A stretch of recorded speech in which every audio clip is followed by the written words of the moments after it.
All right, guys, we're going to pick up where we left off last time, which was aligning this door to the quarter and the rocker. My, what a pain in the butt it was. Today, we get to do something a little bit easier, which is put the core support on, square it up to the body, and then align the fenders to the doors and the rocker. Should be pretty straightforward. This should be a pretty short video, so let's get to it.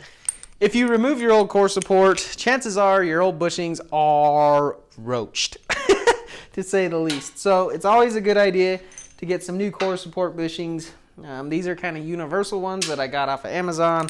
Not sure how I feel about them, but they are what they are. First things first, get our core support and slide it through the frame rails. Trying to be careful not to scratch my backyard paint job I did.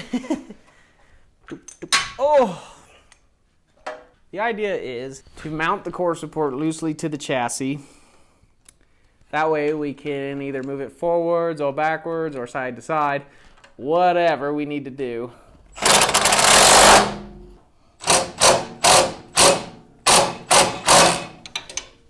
Alright, that should do. So now that the core support is on loosely, what we're going to do is grab each fender and throw them up on there.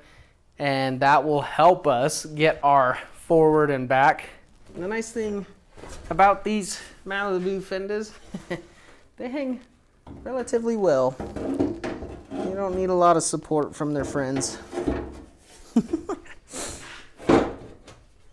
So we're just gonna throw a bolt in the back here just to make sure it doesn't fall off the cowl.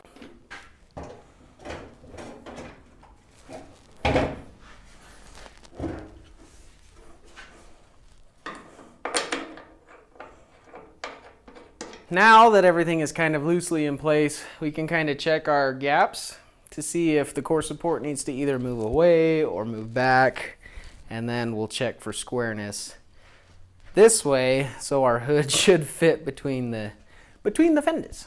So I'm not sure if you can see, but we're touching down there at the bottom, and we have a progressively wide gap up here at the top. So what that's saying is the fender wants to kind of like lay back and come up. This side is pretty much the exact same thing. So basically what we'll need to do there is shim the fronts of the fenders up to get that gap to close just a little bit, and then we'll check for squareness. So I think what we'll do on this side is try an 1/8 inch shim up here, and we'll see how that goes. If that helps our gap, which it kind of did, but we might need to go a little bit more, so we'll go a 1/4 inch shims. Now, if I was doing this to be the last time I was ever going to take this apart, I would build the fenders in such a way that they wouldn't require a shim. I absolutely hate shims with a passion. I would love to just be able to take a panel and put it on the car and have it match exactly as it should, just like you can with most modern cars. How's that look? It's not terrible.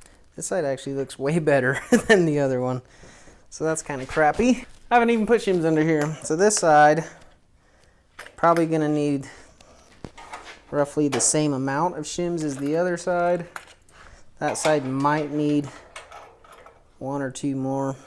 Doesn't have a terrible gap on this side. That side's a little bit better, so we're gonna need to do a little bit of work here. But what we need to do is kind of get our core support square and lock it down in place, because as we tighten the bolts, it's gonna squeeze the bushings just a little bit and pull the whole thing down. I'm gonna grab that really tall bolt off the back here, and I'm measuring it to the hood bump stop, and the reason I'm doing that is because it has a point in the middle of it.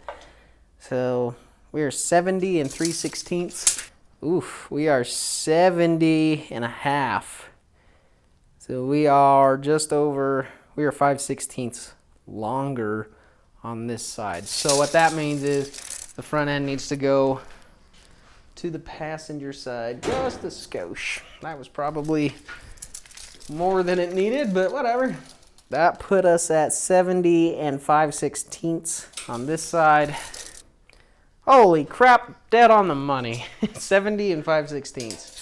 Cool. Now that we know our core support is square, or at least our front end is square, I'm going to go ahead and lock down the core support to the chassis.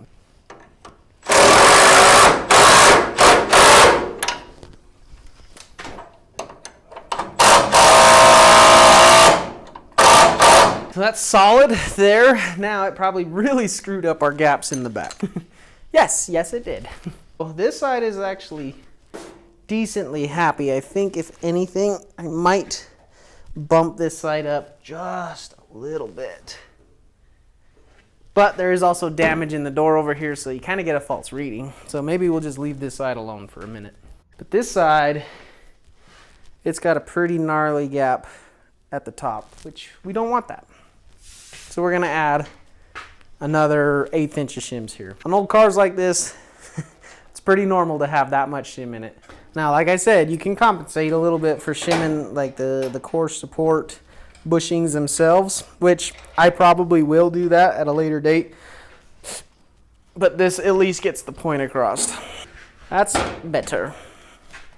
That looks more like the other side. Good deal. Now that the front end is square and the core support is tight, we're gonna want to get the body lines on the fenders to match up with the door. Now, the easiest way I found to do this is to start with the bottom bolt that mounts it to the cowl and then come back and do the top. It's easier to shove shims and pry up on the fender if you have to up here. So that's why I recommend that. All right, so first things first is you want this body line and this body line to be right in line with each other, and you also want the fender and the rocker panel to be nice and flush with each other. And by looking at the door to the fender needs to come up just a little bit, maybe a 1/16 of an inch. So I know that there is way more than that much play in the bottom of the fender, so we're gonna need more shim than that in the bottom. What I'm gonna do is I'm gonna make a shim pack that takes up all the space, but just a little bit, if that makes sense. Another good reason to start at the bottom is because you're starting at the rocker, and the rocker is an immovable panel, but you can adjust the door in the top of the fenders. That lined up really nice, actually. So I can see that the fender is down and we're a little bit poochier than the door. And if I look here where the fender mounts to the cowl, there is a little bit of space there, so we need at least maybe a 1/16. So maybe we can get away with an 1/8 inch of shim. I'm just gonna pry up on the fender. That made that way easy. And it's tight enough that I'll be able to tell if I'm in good shape or not. That's pretty close. It looks like it could come up just a skosh more. So maybe we'll throw a 32nd on top of that 1/8 inch shim. So a lot of this is just trial and error and just sighting down your lines and getting it to where you're happy with it. So one thing you can do is take a ruler and put it on your fender and let like 1 inch of it hang out over the door, and that will kind of help show you how close your flushness is. That's where it's gonna live, friends. And this gap is still kind of big up here, so I'm gonna pull on the front of the fender to tighten this up and tighten that bolt all at the same time. Cool, decent gap. Our body lines line up. Yeah, that looks really good. That's gonna be it for this one, guys. A couple takeaways real quick before I go. Get yourself some body washers. They're really big washers in diameter, and they have a small hole through the middle of them. Those work really good for shimming your core support up. But remember, the higher your core support up, the higher your front end gets from your bumper. So you got to be careful there. Second, when you're adjusting for your door to match your fender on the body lines, I've always found it easier to start at the bottom and then be able to roll the fender in up here at the top, and that'll help you get the radius that you need and help line up all the body lines top to bottom. The other thing is, once you tighten everything up, don't forget to check your door and make sure your door clears the backside of the fender all the way through its opening, because there's nothing worse than the edge of your door hitting your fender, especially when it's freshly painted.